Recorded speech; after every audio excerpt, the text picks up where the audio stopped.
Welcome to A Minute with Mel. In this episode, I'm going to discuss Donald Trump and start with the question, who is Donald Trump? We know that Donald Trump is an American politician, media personality, businessman, and a member of the Republican Party who served as the 45th president from 2017 to 2021. He's currently the 47th president of the United States. But what do we really know about Donald Trump, the son of German and Scottish immigrants? His family has been in the U.S. for only 2 generations on his father's side and only 1 on his mother's side. I'm going to spend the next 20 minutes or more examining Trump, the businessman, husband, student, and leader of the Republican Party. And finally, what should we believe is true or dismiss as lies about Trump? And in the end, should we be concerned about Trump as the leader of our country? Based on an article written by Peter Baker, chief White House correspondent for the New York Times, no major party presidential candidate, much less president, in American history has been accused of wrongdoing so many times. Trump has survived more scandals than any major party presidential candidate in the life of the Republic. Trump not only survived but thrived. He has turned allegations against him into an argument for him by casting himself as a serial victim rather than a serial violator. In a quick overview, Trump's businesses went bankrupt repeatedly and multiple others failed. He was taken to court for stiffing his vendors, stiffing his bankers, and even stiffing his own family. He avoided the draft during the Vietnam War and avoided paying any income taxes for years. He was forced to shell out tens of millions of dollars to students who accused him of scamming them, found liable for wide-scale business fraud, and had his real estate firm convicted in criminal court on tax crimes.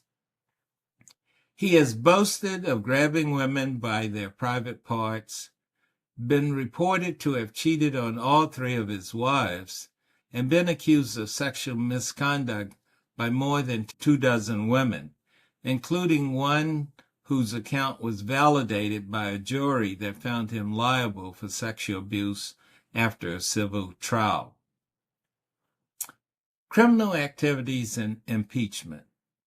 Trump is the only president in American history impeached twice for high crimes and misdemeanors, the only president ever indicted on criminal charges, and the only president to be convicted of a felony, 34 in fact. He used the authority of his office to punish his adversaries and tried to hold on to power on the basis of a brazen lie. I'm certain that some of you are already saying, all of this is fake news, and I don't believe it. But let me speak frankly. The only agenda I have is to present the facts that can be verified, even in Fox News. My objective is to open as many American eyes as possible to exactly who Trump is and whether this is the leader we can trust. If you decide that you still want to support Trump at the end of this podcast or any future podcasts, then I wish you well in the future. Trump as a student. Trump got an early start learning how to cut corners. He likewise cheated to get into college, according to his estranged niece, Marielle Trump. The future president paid a friend to take the SAT for him, Mrs. Trump asserted in her own book, earning a score that later helped him transfer to Wharton Business School at the University of Pennsylvania, a credential he has boasted about ever since. It really would be great to see his grades. His views on the military. After graduating from Pennsylvania in 1968, the former high school military academy cadet had no interest in serving in the real military, and risked being sent to fight in Vietnam. He managed to avoid the draft with a diagnosis of bone spurs in his heels, a diagnosis that evidently was obtained as a favor from a podiatrist in Queens who rented his office from Mr. Trump's father, Fred C. Trump. The interesting aspect is that Trump appears to really dislike the military, except in his role as president of the U.S., where he can demonstrate its power and dominance. He also speaks of avoiding war and favoring isolationism, but also seeks to intimidate foreign countries with threats of military force.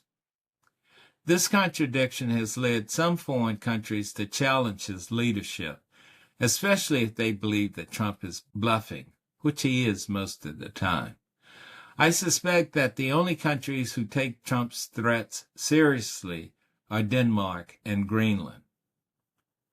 And finally, while I was not a big supporter of former Republican Senator John McCain politically, I respected him immensely for his military service to our country.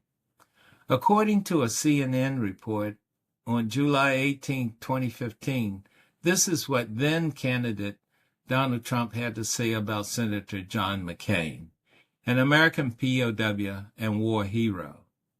Quote, "He's not a war hero. He was a war hero because he was captured. I like people who weren't captured." Unquote. Now, what does that really mean? I mean, this is someone who avoided going to Vietnam and doing his military service. I'm still puzzled how anyone in the military or our veterans could vote for, much less support a man like this. Trump's business acumen. The Trump shuttle airline failure.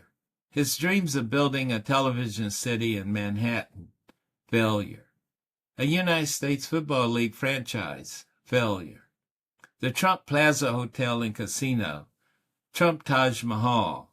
Trump's Casino Resort. Trump Mortgage. Trump University. Trump Steaks. GoTrump.com. All failures. I understand that Trump has filed for bankruptcy between 4 and 6 times. If you or I even filed once for bankruptcy, we would probably never obtain a loan again from any bank. So tell me again why we should trust this guy with our economy. An interesting fact is that no president in American history has been wealthier than Mr. Trump, and no president in the modern era, at least, paid less in federal income taxes in their first year living in the White House. The documents obtained by the New York Times in 2020 show that Mr. Trump paid only $750 in federal income taxes in 2016, the year he originally ran for president, and only $750 again in 2017, the first year of his presidency. In fact, in 11 of the 18 years examined by the New York Times, Mr. Trump paid no income taxes to the federal government whatsoever.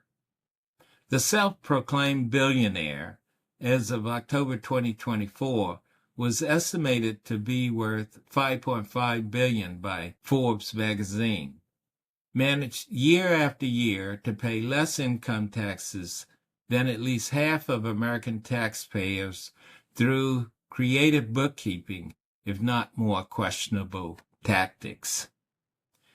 Trump's personal life. Trump's personal life is full of scandals, too. I don't need to review the various scandals, but I'm surprised by the so-called Christian right leadership, which will grant a reprieve to one senator, Trump, and castigate another. In other words, there's no consistency, and these organizations are no better than Trump. So who is Donald Trump really, and what should we believe? And should we be concerned about him as our president? The following is my assessment of Trump. Trump views himself as a man of self-importance. He wants you to see him as your savior, and interestingly, many of you do. The truth is, Trump is only in it for himself, and maybe part of his family. He wants to be accepted into the billionaires club because he's viewed by them as an outsider. The reality is that this, quote, club will never accept him. He's a non-entity and not well-liked nor viewed as very intelligent. They will use him to their advantage and drop him the minute the economy starts to tank or they start to lose money. He's trying to appease them now by advocating high tariffs, but quietly lowering or dropping the tariffs on goods that significantly impact the businesses of key corporate or tech companies. The losers in this game will be you and me. Trump is a person in constant need of attention and admiration, even if he has to make it up himself. He wants not only you, Americans, to kiss his ass, but world leaders as well. As Americans, you do so by showing up at the stadiums or rallies, but what are you really getting in return? Many of the world leaders have learned from Trump's past presidency, and many tell him what he wants to hear. Some will say nice things to his face, but laugh at him behind his back. And others will be obsequious because they're dealing with Trump from a position of weakness. Trump lacks empathy for others. We see Trump for who he really is with his nasty comments about women, people with disabilities, or his just meanness. Look at how he treats his relatives, family members, and friends, the few that he has. Trump only cares about himself, and if he can exploit his relationship with you to his benefit, he will gladly do so. Trump has a sense of entitlement.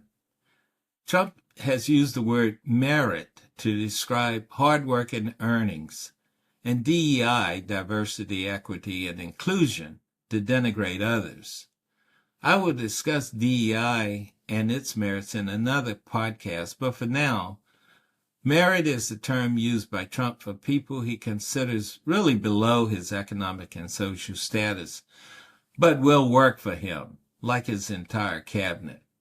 He's entitled and does not need merit to justify his status. Trump has a manipulative and exploitative behavior. Trump is a bully who uses his money and access to manipulate others. He has probably been that way his entire life and gotten away with it because he believed he was actually entitled.